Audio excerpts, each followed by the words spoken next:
Alright mga sir, what is up? So welcome back sa aking channel. So for today's video mga sir is sasagutin natin yung tinatanong ng karamihan na nagbabalak bumili ng Aerox. Yung kumakalat ngayon sa mga Facebook page, mga group page sa Facebook, na bakit daw marami nagbebenta ng Aerox. Ano ba ang nangyayari sa Aerox? Ano bang mga nagiging issue ni Aerox ngayon? Bakit marami nagbibenta ng Aerox? Alright, so unahin natin sa mga sir, sa maintenance siguro. Kasi sa sobrang pogi ni Aerox mga sir, talagang mapapabili ka no? Talagang mapapa down payment ka Kaya siguro yung nangyayari sa iba, pinapasalaw na lang nila yung mga nag-i-installment. Pero siguro yung mga yung mga cash na binili tapos binibenta nila, siguro yung isang naging reason dyan mga sir is yung mga kumakalat din na issue ngayon ni Aerox na nababalian daw ng tipos, na nagkakaroon ng error 12, may bigla-bigla na lang lumalabas na mga error, tapos yung mabilis daw malobat. So sasagutin natin lahat yan mga sir, no? Alright, so kung gusto mo ng mga ganitong klaseng video regarding sa pagmomotor, mga ganitong klaseng vlog, baka pwede naman makahingi ng subscribe sa iyo sir, para sa suporta sa aking channel. Alright, himag ulaw kini.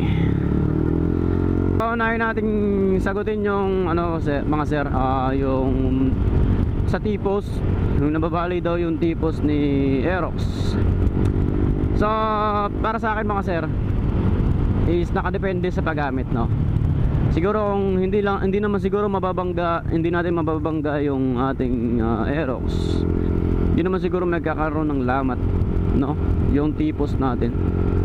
Kasi hindi naman siguro papayag si Yamaha na ganun-ganun lang yung ganun-ganun lang yung magiging capability ng motor na to, na nababalian ka agad ng tipos. So isipin natin ng maayos yun mga sir, no?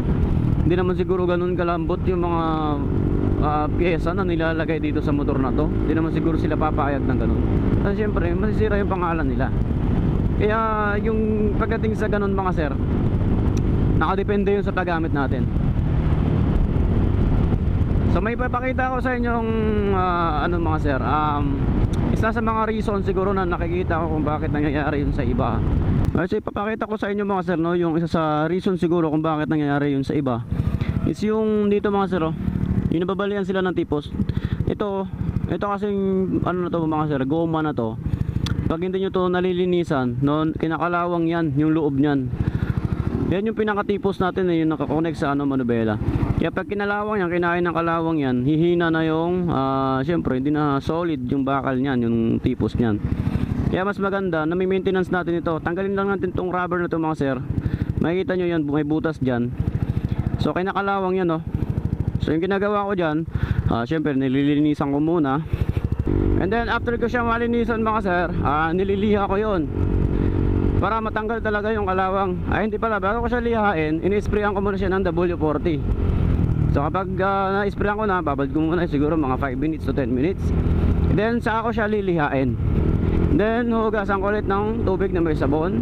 Tapos ini-sprayan ko ng pintura. Pinipinturahan ko yan. So kaya kahit pa kampante ako mga sir, malubak, no, na matibay yung natin, tipos natin. Kaya yun siguro yung isa sa nakikita ko mga sir, no, kung either factory defect yun.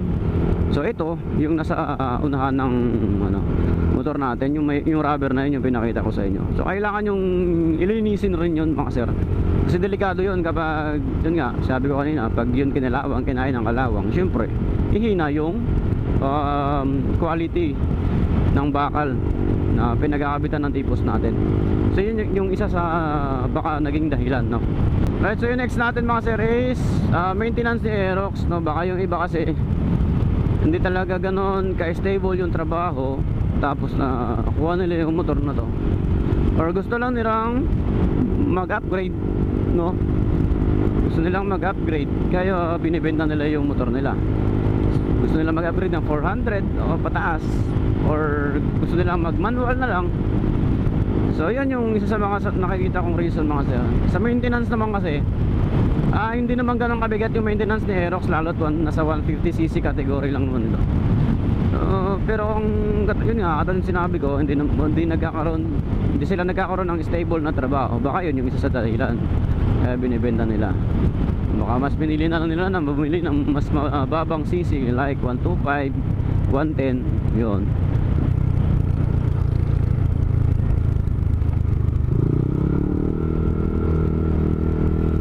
So kapag nga naman ganun lang yung motor mo, talagang makakatipid ka sa maintenance, di ba? 125cc, 110cc. Grabe naman kung mahirapan ka pa mag-maintenance niyan, no? Pero kung garapal ka talagang gumamit, napapabayaan mo talaga yung maintenance niyan, talagang lalaki lalo yung maintenance niyan. Yung mga dapat na oil lang, change oil lang, nagiging change all. So yun yung mga nagiging problema dyan. Minsan kasi nakadepende na rin sa may-ari yan mga sir. Wala na rin talaga yun sa brand ng motor, wala na rin talaga sa klase ng motor. Nasa may-ari na ang problema. Papabayaan nila yung mga ganyang basic maintenance. So yung isang ano mga sir, sasagutin natin is yung mga error, no? So dito ay Aerox, wala pa naman akong na-experience na error. So itong check engine ang nakikita nyo na yung mga sir is hindi yan nagkaroon ng issue or ng error sa akin kung bakit lumabas yan. So lumabas yan, yung nangyari is yung kung hindi ko kasi na-i-vlog yun. So kwento ko na lang sa inyo, nagkabit ako ng tire hugger dito kay Aerox dito sa likod. And then tinanggal ko yung tire hugger kasi nababaduyan na ako, napapangitan na ako, nanawa na ako sa style na ganun. Ang naging problema doon is yung bolt doon sa may pinakabitan doon sa may puno, no? Dito malapit sa FI. Hindi malayo na yun masyado. Sa doon banda may kinakabitan doon eh. So ano nangyari, hindi ko natanggal yung bolt. Hindi ko natanggal yung bolt talaga. Kasi ang sinabi sa akin ng mekaniko, grounded daw, nagkaroon ng short circuit. Kaya nagka-check engine, tapos nagkaputukan yung mga fuse ko. Putukan talaga lahat ng fuse ko mga sir. So sablay ko yun, hindi yun sa hindi yun kay Aerox. Kaya nagkaroon na ayun ng hanggang ngayon nandiyan yung check engine natin. Pero okay na yung mga wirings natin, naayos ko na yan. Ano lang naman, low maintenance lang naman yung naging problema doon. So hindi siya talaga totally galing kay Aerox yung error na yan, yung check engine. Sa akin naging problema. Kaya tulad ng sabi ko sa inyo kanina, minsan wala na yan sa motor, nasa may-ari na yan. So kaya yung ginawa ko mga sir is pinalitan ko na ng yung dapat kong palitan doon sa mga wirings ko. So okay na siya. So sabi ng mekaniko, ipapareset na lang daw ito. So mag-update ako sa inyo kung mawawala ba or nasolusyonan ko ba yung naging problema ko. So kaya sa pagdating sa mga error mga sir, nakadepende pa rin sa may-ari kung paano natin gamitin yung motor natin. Pero minsan talaga lumalabas yung mga error na yan.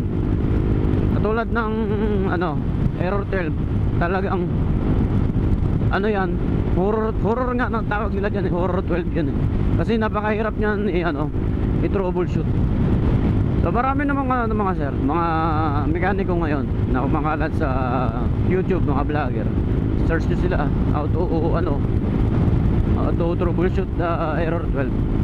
Sa akin kasi hindi ko pa naman siya na-encuentro, kaya wala rin ako may sa inyo. Wala rin akong may feedback sa inyo or may share ko paano ba may iwasan nyo. Sa akin kasi mga sir, talagang inalagaan ko yung motor ko. Kasi ito talaga yung pinakaunang investment ko sa sarili ko, itong motor na to. Simula nung nagkatrabaho ako, ito yung unang naipundar ko kasi kailangan talaga. Alam nyo naman sa Manila, di ba? Manila is the superi the needy na motorcycle eh. Kung wala kang motorcycle sa Manila talaga naman mapapagastos ka. Pero kung katindi sa Manila mga sir, lalo kung malayo ka sa trabaho mo, mahirap mag-commute, papasok, pauwi, maga kang gigising, halos the same lang yung magagastos mo. Yun nga lang, dito sa motor, pagka meron kang motor, talaga napaka advantage talaga pag may motor ka pag sa Manila ka. Talagang ano, pag gusto mo yung gising mo is ganitong oras, kaya mo habulin yung oras ng pasok mo, di ba? So yun lang masasabi ko pagdating sa issue ng mga error dito kay Aerox. Basically nasa pag-aalaga natin yan. Kung hindi naman sa ano, factory defect talaga siya, nasa pag-aalaga natin yan mga sir. So ba naman eh, gamit ka lang ng gamit,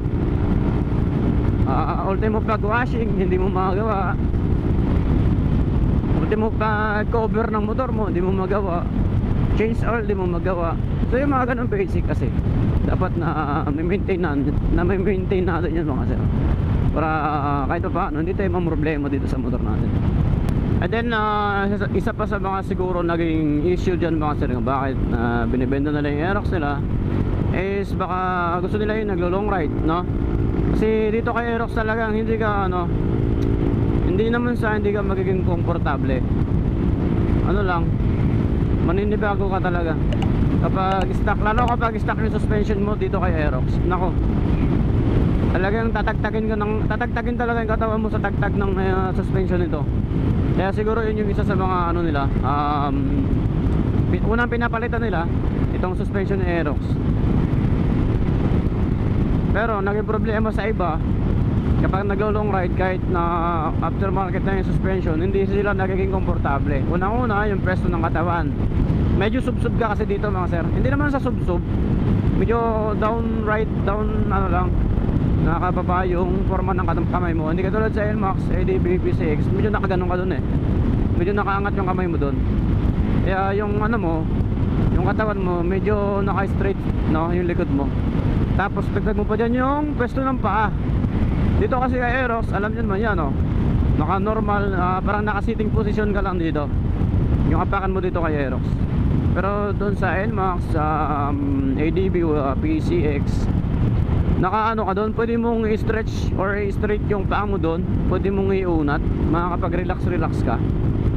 So yun siguro yung isa sa mga ano, naging reason nila kung bakit sila nagbibenta ng Aerox. So pang ano kasi, pang long ride, pang touring, talagang marirelax ka sa mga motor na yon kasi naka-upper yung ano mo doon, kamay mo. So marirelax yung likod mo. Hindi ka dito kay Aerox, medyo nakababa yung kamay mo, medyo babalautot yung katawan mo.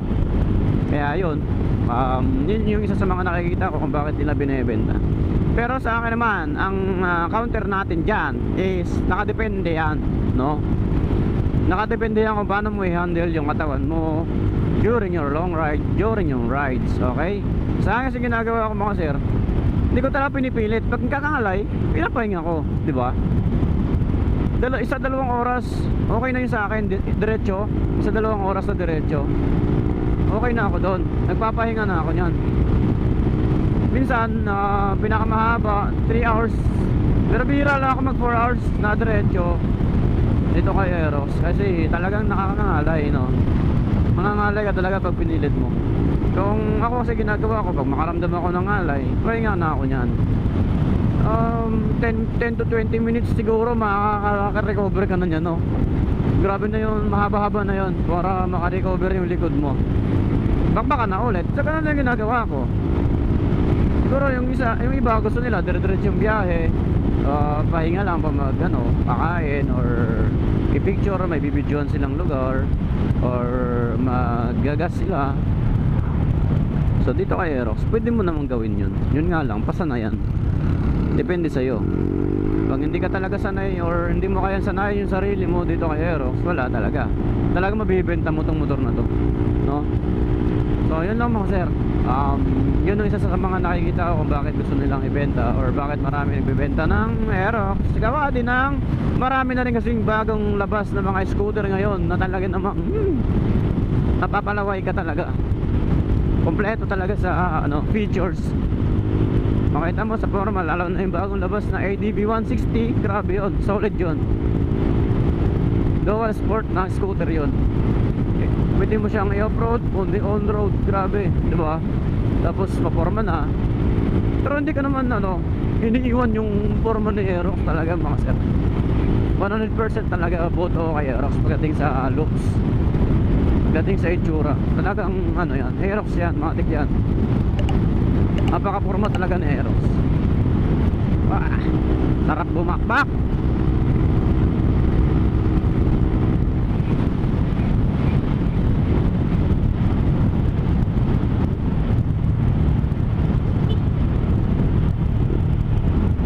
Alright, so yun lang yung ano mga sir, no? Masasabi ko kung ikaw isa ka sa mga ano nakakaranas ng ganon or naisip mo bakit nagbebenta or marami nang nagbebenta ngayon ng Aerox. So yan yung sagot ko, sir. Yun yung sagot ko mga sir. So nasa inyo kung natanggap-tanggap ba yun para sa inyo yung mga sinagot ko. Okay, so nasa inyo pa rin mga sir, no? Ako kasi syempre Aerox gaming tayo eh. Pagtatanggol natin si Aerox, siyempre, di ba? Marami kasi nagsasabi ito, bulukin daw, sirain daw si Aerox. Marami daw ang error. Nako. Magkakaproblema ka talaga pag hindi mo inalagaan yung gamit mo. Kahit naman yung sarili mo, di ba? Pabayaan mo yung sarili mo kung di ka magkasakit. Ganun lang yun, mga sir. Pabayaan mo yung sarili mo, talaga magkakasakit ka. Ano pa yung motor, di ba?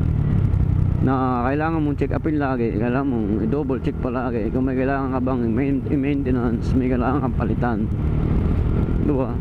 Yung tao nakakaramdam yan. Nagugutom siya, edi kumain. Nauwaw, edi uminom. Yung motor hindi naman nagsasalita yan. Kaya dapat alagaan talaga natin yan. Hindi naman nakakaramdam yan, kaya dapat talaga alagaan natin yan. So nasa inyo yun mga sir, desisyon yan. Gusto nyo tumagal yung motor nyo, alagaan nyo ng maayos. Yun lang yun. Okay? So kung maniwala ka sa mga naging ano dyan, yung mga nagkakalat-kalat na mga ano ngayon, ng mga issue ni Aerox, maniwala ko o hindi, nasa sayo na yun. Okay? So it's up to you yan.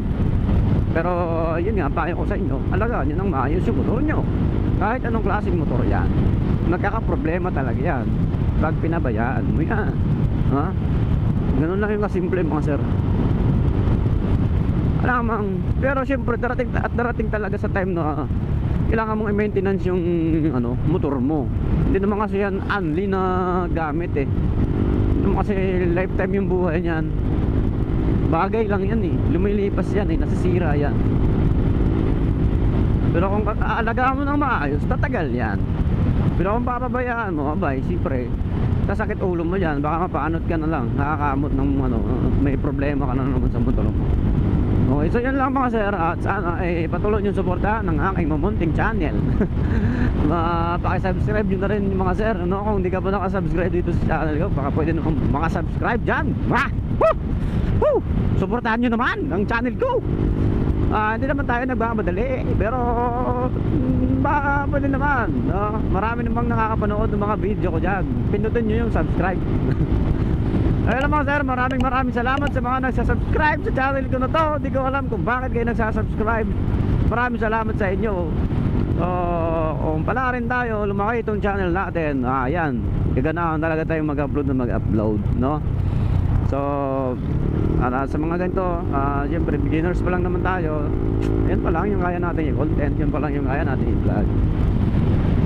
Alright, so that's all mga sir. Sana may natutunan kayo for today's video. Maraming salamat sa inyo. Ako po si Dave Bailon. So ayan mga sir, thank you so much sa mga sumusuporta, sa mga nanonood, sa mga nag-subscribe. Thank you. Alright, so God bless. Ingat palagi kayo mga sir. See you sa aking next upload.